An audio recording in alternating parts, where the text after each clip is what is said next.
साधकों, मैंने अपनी मंजिल तय कर ली।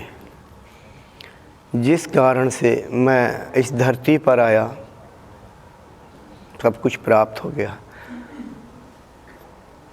मेरे लक्ष्य को प्राप्त कराने में दो महापुरुषों का बहुत बड़ा सहयोग है। एक मेरी गुरु माता, यही गुरु माता, क्योंकि इन्होंने योग सिखाया, मेरी नींव रखी, मैंने योग के विषय में जाना, कहीं भटका नहीं, इधर उधर गुरु को ढूंढा नहीं, उत्सुकता बस सीधे पहुंच गया किताब पढ़ के और योग मार्ग शुरू कर दिया। दूसरा, नाम लेना बड़ा मुश्किल सा है, पिताजी से माफ़ी चाहूँगा। दूसरा, अप्रत्यक्ष रूप में मेरे पिताजी ने सहयोग किया।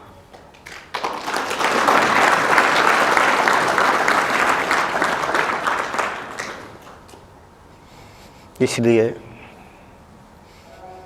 मैं अपनी गुरु माता और मैं अपने पिताजी आभारी हूँ। मैंने इन्हें रायवाला में बहन को संदेश दे के बुलवाया था। कुछ साधक यहाँ उपस्थित हैं, जानते हो। शायद मैंने कहा था, अगर मेरे सामने आपकी मृत्यु होती है, मृत्यु मेरे शरीर छूटता, तो मैं यहाँ यानी रास्ते में रुकने नहीं दूंगा। आपको तपलोक तक पहुँचाना मेरा कार्य है, वहाँ पहुँचना ही होगा।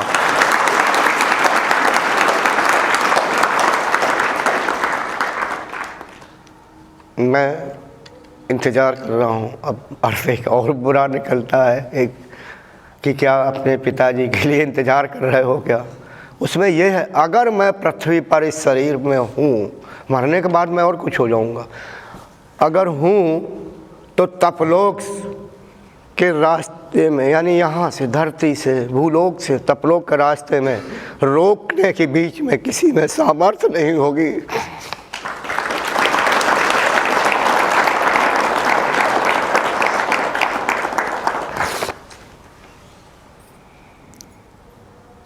हालांकि रायवाला से जब वापस आया, दिल्ली में कुछ दिन रहा, हमसे कहा गया, फिर कुटिया आया, मतलब एक वाक्य कहा जाता था, योगी ठीक है, आपने अपने पिताजी के अपने बल पर अध्यात्म में योग्यता प्राप्त करा दी, लेकिन इन शब्दों पर विचार करो कि आपने कहा, अगर मैं जीवित रहा, मेरे सामने इनका शरीर छूटता है, तो तपलोक प्राप्त करना निश्चित है, कोई मार्ग में रोक नहीं सकता है। फिर एक बार विचार करो ऐसे शब्दों पर। प्रकृति के कुछ नियम हैं, उन नियमों का पालन करो। सोचता रहा, आखिरकार बीच का रास्ता निकल रहा है। हाँ मैं पालन करूँगा, कहीं आसक्त तो नहीं मैं पिताजी से, पालन करूँगा। ये बात किसी को नहीं पता, आज खुले हुए बोल रहा हूँ। फिर सोचा, फिर मैंने अपने जन्म से पहले, यानी जन्म लिया ही नहीं तो वहाँ से लेके आज तक का आकलन किया। कोई भी पुत्र अपने पिता का युवावस्था नहीं देखता, ना बाल्यावस्था देख सकता है। आप लोगों ने अपने पिताजी की बाल्यावस्था नहीं देखी, मैं इनको तब भी देखा, यानी ऊपर से देखा कि मुझे कहाँ जन्म लेना है। मुझे अब भी याद है कि ये कपड़े क्या पहने थे और कहाँ खड़े थे। हालांकि शुरू में मना कर दिया था, लेकिन प्रकृति ने दिखाया, मैंने इनका आकलन किया, घटनाएं देखी, यहाँ की क्या घटनाएं घट रही हैं, मैं स्वीकार जी मुझे यहीं जन्म लेने की आवश्यकता है। जिस प्रकार से यहाँ के हमारे गुरु भाइयों ने, जब मैं मेरठ से गया तो बहुत दुखी थे, हमारी बहुत बनती थी। तभी माता जी ने कहा था आनंद कुमार आजीवन मेरा आश्रम में रह सकते, तुम्हारी बहुत बनती है भाई बहनों में। फिर भी मुझे जाना पड़ा, ये विधि का विधान था। इसी तरह यानी जब मैंने जान लिया, हाँ जब मैं पहुँचा अपने गांव 2-3 दिन बाद मैं एक नदी के किनारे बैठा हुआ था। लू चल रही थी, शांत था। मुझे 93 से लेकर के मार्च 2020 तक का सब कुछ दिखा दिया गया। अभी मार्च नहीं आया, फरवरी है। हाँ मैं जानता हूँ, फिर भी बहरूपियों की तरह मैंने ऐसा जीवन जिया कि जैसे अज्ञानी हूँ, खुद ही कठपुतली को जैसे नचाने वाला और खुद ही कठपुतली बनकर नाचने वाला हूँ। हाँ इस बीच में मैंने कई सिद्धियाँ प्राप्त की।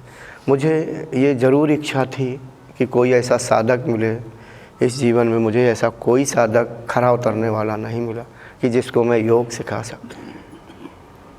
ठीक है, अब आप समझ सकते हैं कि जो मेरा जन्म हुआ था एक निश्चित अवस्था तक यहाँ रहने का या कार्य करने के लिए हुआ था। ख़त्म हो गया मेरा कार्य, अन्य कार्य। ऐसा नहीं कि कोई मैं अभी मर नहीं जाऊँगा, शरीर नहीं छूटेगा, लेकिन अभी और कार्य करने, वो आपको उससे कुछ लेना देना नहीं, आपके क्षेत्र की बात नहीं है। हाँ मैं बहुत व्यस्त हूँ। हर एक का अपना अपना समय होता है, समय के अनुसार वो कार्य छूट जाता है या आगे के लिए मंजिल तय कर दी जाती है। तो साधकों, बहुत से साधक यहाँ पर कहते थे गुरुजी आप मार्गदर्शन करें, ये है वो है। मेरा कार्यकाल समाप्त हो गया। दूसरे, इस अपरा प्रकृति का स्वामी सगुण ब्रह्म है। सगुण ब्रह्म ने जो नियम बनाए हैं अपरा प्रकृति को भी मानना पड़ता है।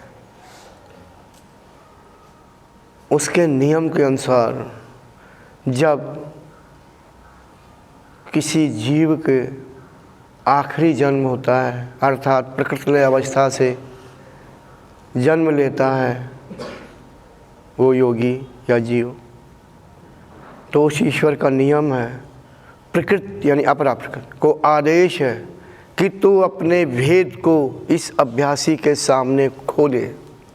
अपरा प्रकृति कहीं भेद नहीं खोलती है, आखिरी जन्म में खोलती है। जब योगी का था, वो शुरुआत में नहीं, जब ऋतंभरा प्रज्ञा का प्राकट्य होता है तब भेद खोलती है।